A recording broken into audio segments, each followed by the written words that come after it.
बहुत पुराना है ये तो, बहुत पुराना लग रहा है ना। हाँ जी, बहुत साल पुराना हो गया। महादेव जय होगी महादेव श्याम सदाशिव शंभु शंकर शरणम में तब चरण में जाऊं।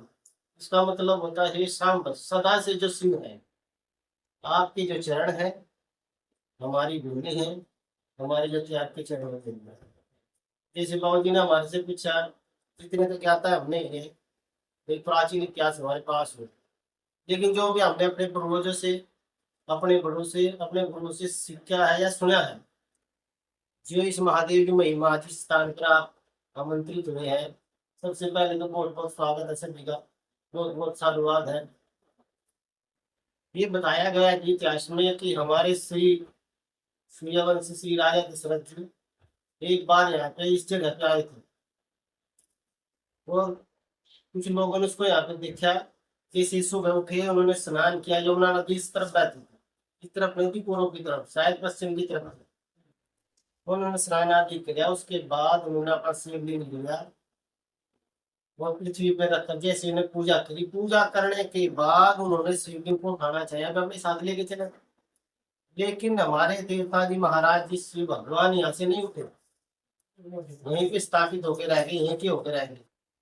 यानी कि श्री दशरथ महादेव धाम के नाम से प्रसिद्ध होती, ये जो भूमि है, ये जगह है, ये नाम जनमाना है, पहले तो जनमाना भी शायद नहीं, कुछ गाँव का नाम था, पता नहीं कुछ नहीं, ये तो जरा हमारे भी पता नहीं।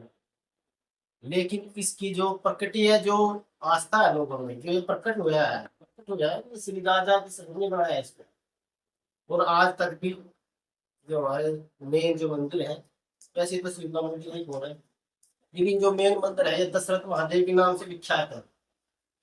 और मैं आपको थोड़ा सा और बताना चाहूंगा कि एकमात्र हमारे देश के अंदर श्री दशरथ महादेव के नाम से विख्यात है हमारे दशरथ महादेव का मंदिर।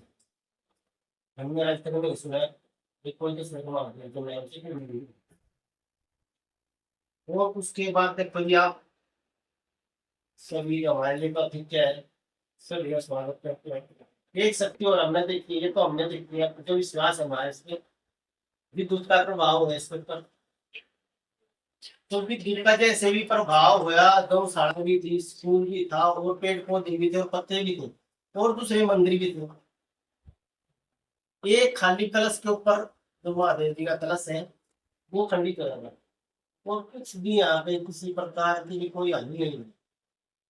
ऊपर से प्रवेश करने के बाद शक्ति ऐसे नीचे से निकल गई, तो गांव वाले बोले पंडित जी क्यों है, एकदम अब सुकून हो गया, बढ़िया सुकून हो गया। मैं एक बार अयोध्या गया था, मैंने एक महाराज, बहुत बड़ा महाराज, तो उससे पूछा, बोला प्रभु एक एक मन में शंका है, तो आप बताओ। बोले पूछो क्या बात है। मगर ये ऐसे भी दूध का प्रभाव है हमारे मंदिर के ऊपर, तो आपको तो बस भी दूध की बात, वो शक्ति का परिवेश हो गया। किधर से बड़ी मगर ऊपर कलश से, भाई इसमें तो शक्ति का परिवेश हो गया, शक्ति का मंदिर है, मगर ये छोटा सा, उसको बिल्कुल साथ में था, शिव और शक्ति का समावेश होता है। आप बड़े भाग्यशाली हो, आप ऐसे गांव से आए, यमुना नदी आपके पास है, 10 महादेव का मंदिर आपके पास है, और शक्ति का मंदिर मिलेगा। और क्या चाहते हो आप, क्योंकि क्यों आएंगे। तो ये ऐसा ऐसा इतिहास हमारे गाँव का, हमारे महादेव जी का। और पंचायत ने बड़ा सहयोग किया हमारे में, तस्वीर जी है हमारे में प्रसाद थे, बहुत सारा योगदान किया था, कुछ पंचायत की देन है। और एक और मैं आपसे बताऊंगा, अगर कुछ भी मन्नत आप यहाँ से मांग के जाओगे तो 3 महीने से ऊपर नहीं होगा। 3 महीने का 3 महीने, तीसरे महीने आपको चमत्कार जरूर मिलेगा।